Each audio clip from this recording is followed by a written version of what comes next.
pemirsa, kita lihat dulu kondisinya yang ada di dalam. Oke. Kirangnya itu mas. Kirang.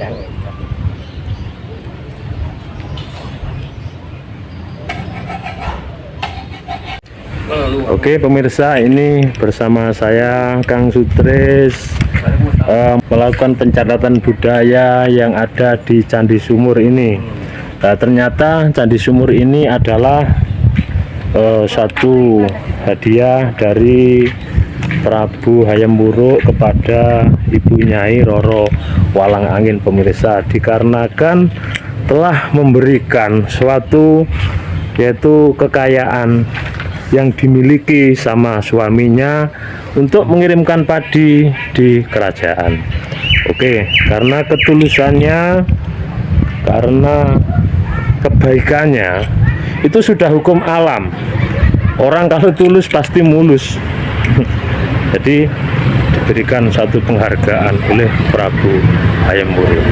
Oke, inilah Candi Sumur. Ya, dan telah tinggi sekali. Ya, ini sebelah bangunannya yang ada di sini tinggi sekali. Ya, 10 meter, asli dari batu bata merah. Kita catat biar tidak lupa, karena orang itu suka-sukanya pelupa.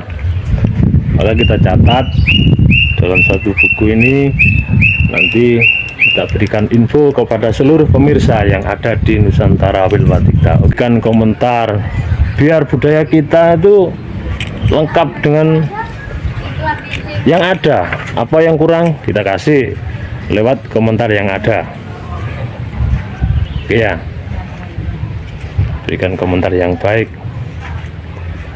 karena dimanapun kita, apapun agama kita, kalau kita mau berbuat baik, insya Allah diberikan keberkahan. Jadi apapun agamanya, apapun kepercayaannya, maka keberkahan akan datang. Oke, terima kasih. Kali ini saya ada di Candi Sumur, sebelah baratnya Lapindo. Kalau pemirsa ingat apa itu Lapindo, pasti ingat ya, ini di sebelah baratnya. Maka semoga Lapindo agak mumpet.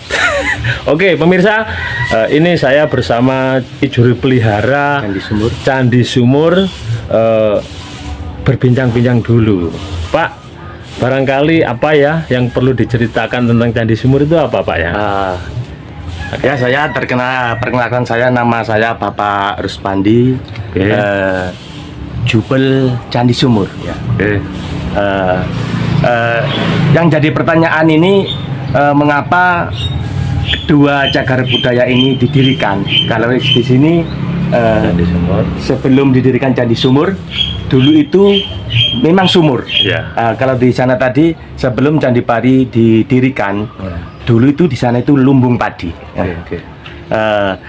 Pada zaman kerajaan Majapahit di masa Raja Hayam Wuruk ya, dulu di desa Kedung Suko itu ada 2 pasang suami istri. Yang pertama bernama Joko Pandalegan sama istrinya Nyai Roro Walangangin, dan yang satunya lagi bernama Joko Walangtinunu dan istrinya bernama Nyai Roro Walangsangit.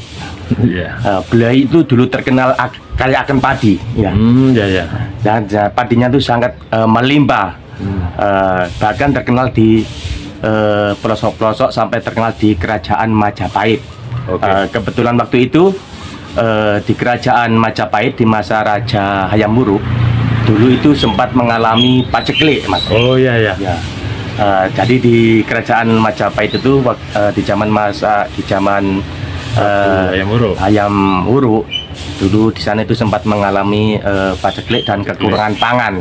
Bahkan persiapan padi biasanya di lumbung padi itu penuh menjadi kosong. Ketika Raja Hayam Wuruk itu mendengar di desa Kedung Suko ada 2 pasang suami istri yang mempunyai banyak padi, akhirnya Raja Hayam Wuruk itu memerintahkan padi dan prajurit untuk pergi ke Kedung Suko dan meminta bantuan padi. Oh, begitu. Ya. Ya.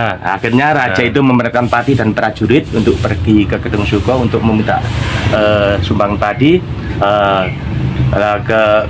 Sesampai di Gedung Suko, dia disambut sama kedua suami istri. Ya. Dan padi cerita sama kedua suami istri tadi bahwasanya dia kemari itu atas perintah Raja Hayam Wuruk. Oh, tujuannya itu minta sumbangan padi. Oh, ya, ya. Akhirnya kedua suami istri itu tadi bersedia menyerahkan padi-padinya untuk dibawa ke kerajaan Majapahit dan dipersembahkan sama Raja Hayam Wuruk.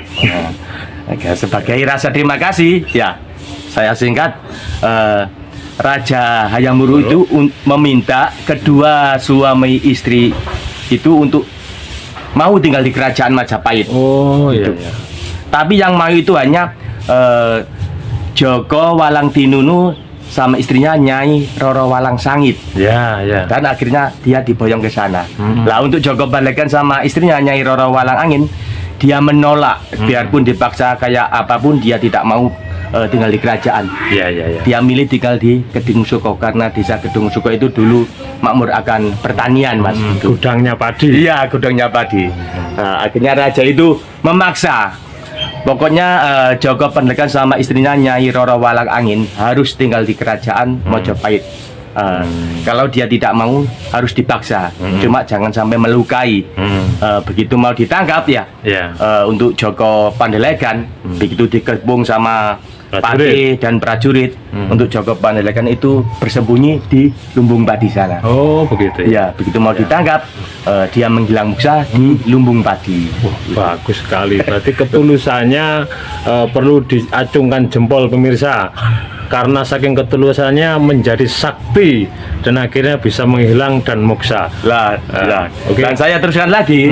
Lah, untuk istrinya Nyai Roro Walang Angin melihat suaminya hilang muksa di Lumbung Padi, Nyai Roro Walang Angin lari ke sumur ini ya. Ya, ya. Dulu kan sebelum ada candi sumur, di sini kan sumur. Ya. Untuk Nyai Roro Walang Angin lari ke sumur ini, minta izin sama Pati, dia mau ambil air dulu di sini sama Duli. Oh, ya, ya. Begitu habis ambil air, dia menghilang muksa di sumur ini. Tuh. Gitu. Dia menghilang muksa juga ya. Akhirnya Pati dan prajurit itu kembali ke kerajaan dengan tangan kosong. Sesampai di sana dia cerita sama Raja Hayam Wuruk bahwasannya Joko Pandelegan hilang muksa di Lumbung Padi dan istrinya Nyai Roro Walang Angin hilang muksa di sumur. Nah, raja itu salut akan kesaktian suami istri tadi dan dia ingin mengenang dan memerintahkan untuk mendirikan 2 buah candi. Nah, didirikan candi sumur ini untuk mengenang hilangnya Nyai Roro Walang Angin dan didirikan Candi Pari untuk mengenang hilangnya Joko Pandelegan. Bagus sekali pemirsa. Sekian cerita singkat asal usul Candi Pari dan Candi Sumur. Terima kasih atas kunjungannya. Wassalamualaikum warahmatullahi wabarakatuh. Oke, terima kasih. Bersama saya Kang Sutris. Ini adalah kisah-kisah sejarah yang harus kita telaah. Kalau menjalankan sesuatu dengan tulus, dengan ikhlas, maka keberkahan akan datang. Oke, Amin. Terima kasih. Salam budaya.